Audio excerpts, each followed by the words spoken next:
Hi everyone, welcome to Sukku with laddu channel. ఇప్పటి వరకు మనం కార్తీక పురాణంలో 17 అధ్యాయాలు అయితే గనక అప్లోడ్ చేసాం. ఎవరికైనా ఇంట్రెస్ట్ ఉంటే గనక వినండి. వింటే సరిపోతుంది. మనకి కార్తీక పురాణం వినినను చదివినను వినిన వారికి చదివిన వారికి కూడా పుణ్యఫలం అనేది లభిస్తుంది. ఇవాళ 18వ అధ్యాయం సత్కర్మానుష్ఠాన ఫల ప్రభావము.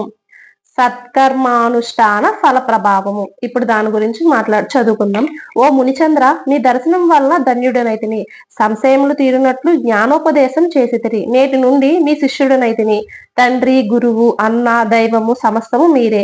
నా పూర్వ పుణ్య ఫలితములనే కదా మీ బోటి పుణ్య పురుషులు సాంగత్యం తటస్థించును.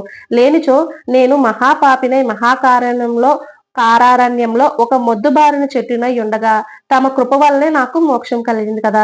మీ దర్శన భాగ్యం లేని ఎడల ఈ కీకారణ్యంలో తరతరాలుగా చెట్టు రూపంలో ఉండవలసినదే కదా. అట్టి నేనెక్కడా, మీ దర్శన భాగ్యం ఎక్కడా, నాకు సద్గతి ఎక్కడా, పుణ్యఫలం ప్రదాయయగు ఈ కార్తీక మాసం ఎక్కడ, పాపాత్ముడు నగు నేనెక్కడ, ఈ విష్ణువాలయమందు ప్రవేశించుటెక్కడ, ఇవి అన్నీయు దైవికమగు ఘటనలు తప్ప మరొకటి కాదు. కాన నన్ను తమ శిష్యునుగా పరిగ్రహించి సత్కర్మలను మానవుడు ఎట్లు అనుసరించవలను దాని ఫలమెట్టుదో విశదీకరింపుడని ప్రార్థించును. ఓ ధనలోభ, నీ అడిగిన ప్రశ్నలన్నీ మంచివి. అవి అందరికీ ఉపయోగార్థమైనటివి కాన వివరించదును, శ్రద్ధగా ఆలకింపము. ప్రతి మనుజుడును ఈ శరీరమే సుస్థిరమని నమ్మి జ్ఞానశూన్యుడగుచున్నాడు. ఈ భేదము శరీరముకే కాని ఆత్మకు లేదు. అట్టి ఆత్మజ్ఞానం కలుగుటకే సత్కర్మలు చేయవలనను సకల శాస్త్రములు ఘోషించున్నవి. సత్కర్మను ఆచరించి వాటి ఫలము పరమేశ్వరార్పితమునరించి జ్ఞానము కలుగును.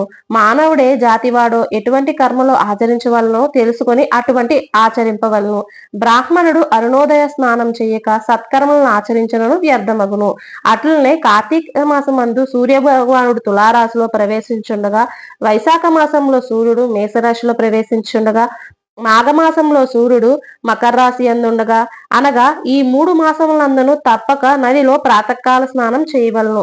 అటుల స్నానం ఆచరించి దేవతార్చన చేసిన ఎడల తప్పక వైకుంఠ ప్రాప్తి కలుగును. సూర్య చంద్రగ్రహణ సమయములందును తదితర పుణ్య దినములందును స్నానం చేయవచ్చును. ప్రాతకాల స్నానం చేసిన మనుజుడు సంధ్యావందనం సూర్య నమస్కారములు చేయవలను. అట్లు మనుజుడు సంధ్యావందనం సూర్య నమస్కారములు చేయవలను. అట్లు ఆచరించిన వాడు కర్మభ్రష్టుడగును. కార్తీక మాసమందు అరుణోదయ స్నానం ఆచరించిన వాడికి చతుర్విధ పురుషార్థములు సిద్ధించును.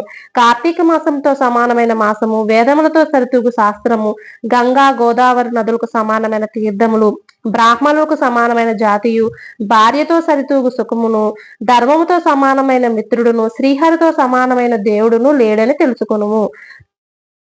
కార్తీక మాసమందు విద్యుక్త ధర్మముగా స్నానాదులు ఆచరించిన వారు కోటి యాగములు చేసిన ఫలం పొంది వైకుంఠమునకు పోవుదురు అని అంగీసురుడు చెప్పగా విని మరల ధనలోబడి ఇట్లా ప్రశ్నించును. ఓ మునిశ్రేష్ఠ, చతుర్మాస్య వ్రతం అని చెప్పితిరే, ఏ కారణం చేత దాన్ని ఆచరించగలను? ఇది వరకు ఎవ్వరైనా ఈ వ్రతం ఆచరించి ఉన్నారా? అని వ్రతం యొక్క ఫలమేమి, విధానమెట్టిది సవిస్తరంగా విశదీకరింపుడని కోరెను. అందులకు అంగీసురుడు ఇట్లా చెప్పెను. ఓయి వినుము.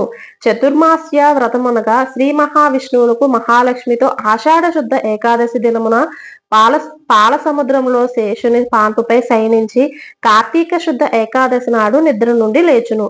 ఆ 4 మాసములకే చతుర్మాసం అని పేరు.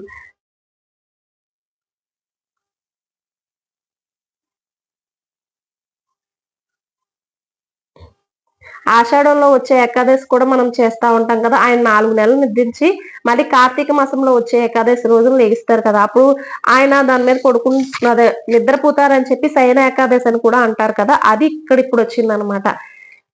ఆషాఢ శుద్ధ ఏకాదశియే శయన ఏకాదశి అని, కార్తీక శుద్ధ ఏకాదశిని ఉత్థాదాన ఏకాదశి అనియు, ఈ వ్రతములకు చతుర్మాస్య వ్రతం అనియు పేరు. ఈ 4 మాసంలో శ్రీహరి ప్రీతి కొరకు స్నాన దాన జప తపాది సత్కార్యాలు చేసినచో పూర్ణ ఫలము కలుగును. ఈ సంగతి శ్రీ మహావిష్ణువు వల్ల తెలుసుకుంటుని కాన ఆ సంగతులు నీకు తెలియజేయుచున్నాను. తొల్లి కృతయుగంబున శ్రీ వైకుంఠమునందు గరుడ గంధర్వాది దేవతలచే వేదముల చేత సేవింపబడుతున్న శ్రీమన్నారాయణుడు లక్ష్మీదేవి సమేతుడై సింహాసనంలో కూర్చుండి ఉండగా ఆ సమయమున నారద మహర్షి వచ్చి పద్మనేత్రులను చతుర్బాహును కోటి సూర్య ప్రకాశమానులను అగు శ్రీమన్నారాయణకు నమస్కరించి ముకిలిత హస్తాలతో నిలబడి ఉండను. అంత శ్రీహరి నారదుని గాంచి ఏమీయూ తెలియని వాని వలె మందహాసముతో ఇట్లా అనెను. నారద, నీవు క్షేమమే కదా? త్రిలోక సంచారివైన నీకు తెలియని విషయాలు లేవు. మహామునుల సత్కర్మానుష్ఠానములు ఎట్టి విఘ్నములు లేక సాగుచున్నవా? మానవులందరూ వారికి విధింపబడిన ధర్మములను ఆచరించుచున్నారా? ప్రపంచమునే అరిష్టములు లేక ఉన్నవి కదా అని కుశల ప్రశ్నలు అడిగెను. అంత నారదుడు శ్రీహరికి ఆదిలక్ష్మికి నమస్కరించి, ఓ దేవా, ఈ జగమ్మున నీ వెరుగని విషయములేవియూ లేవు. అయినను నన్ను వచింపమనుటచే విన్నవించుచుంటివి. ప్రపంచమున కొందరు మనుషులు మునులు కూడా తమకు విధించిన కర్మలను నిర్వర్తించట లేదు. వారెట్లు విముక్తులగుదరో ఎరుగలేకున్నాను. కొందరు భుజించకూడని పదార్థములు భుజించున్నారు. కొందరు పుణ్యావ్రతం చేయుచు అవి పూర్తిగాక మునిపే మధ్యలోనే మానివేయుచున్నారు. కొందరు సదాచారులుగా, మరికొందరు అహంకార సహితులుగా, పరనిందా పరాయణులుగా జీవించున్నారు. అట్టి వారిని సత్కృపతో పుణ్యాత్ములను నర్చి రక్షింపమని ప్రార్థించును. జగన్నాటక సూత్రధారుడైన శ్రీమన్నారాయణుడు కలవరపడి లక్ష్మీదేవితో గరుడ గంధర్వాది దేవతలతో వేల కొలది మహర్షులున్న భూలోకానికి వచ్చి ముసలి బ్రాహ్మణ రూపంతో ఒంటరిగా తిరుగుచుండెను. ప్రపంచమంతయు తన దైవాలోకమును వీక్షించి రక్షించుచున్న దామోదరుడు ప్రాణుల భక్తి శ్రద్ధలను పరీక్షించును. పుణ్యక్షేత్రములు, పుణ్యనదులు, పుణ్యాశ్రములు తిరుగుచుండెను. ఆ విధముగా తిరుగుచున్న భగవంతుణ్ణి గాంచి కొందరు ముసలివాడని ఎగతాళి చేయుచుండిరి.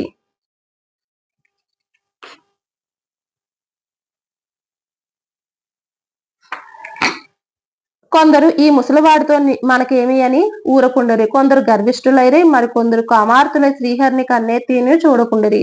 వీరందరినీ భగవత్వత్సలుడగు శ్రీహరి గాంచి వీరినెట్లు తరింపజేతును అని ఆలోచించుచు ముసలి బ్రాహ్మణ రూపమును విడిచి శంఖ చక్ర గదా పద్మ కౌస్తూభ వనమాల్యాలంకరుడై నిసరూపమును ధరించి లక్ష్మీదేవి తోడను భక్తుల తోడను మునిజన ప్రీతికరమగు నైనిసారణ్యమునకు వెడను. ఆ వనమునందు తపస్సు చేయుచున్న మునిపుంగవులు స్వయముగా తమ ఆశ్రములు కరుదించిన సచిదానంద స్వరూపుడగు శ్రీమన్నారాయణ దర్శించి భక్తి శ్రద్ధలతో ప్రణమిల్లి అంజలి ఘటించి ఆది దైవములగు లక్ష్మీనారాయణులు ఇట్లు స్తోత్రం గావించరి. శాంతాకారం భుజగశయనం పద్మనాభం సురేశం విశ్వాకారం గగన సదృశం మేఘవర్ణం శుభాంగం లక్ష్మీకాంతం కమలనయనం యోగి హృద్యానగమ్యం వందే విష్ణుం భవభయహారం సర్వలోకైకనాథం లక్ష్మీ క్షీర సముద్ర రాజతనయాం శ్రీరంగదామేశ్వరీం దాసీభూత సమస్త దేవవనితాం లోకైక దీపాంకురం శ్రీమన్మంద కటాక్షలబ్ధ విభవబ్ధ హేమేంద్ర గంగాధారం త్వం త్రైలోక్య కుటుంబినీం సరిజాం వందే ముకుంద ప్రియం.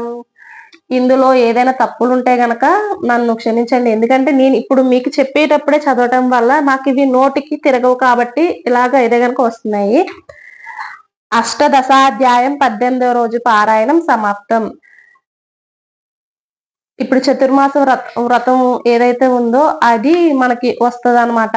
అలాగే ఈ కథలో మనకి విష్ణుమూర్తి ఆషాఢంలో పడుకుంటారు కదా, మళ్ళీ నిద్రలేస్తారు కదా, అదైతే గనక చెప్తున్నారనమాట. ఓం నమ శివాయ.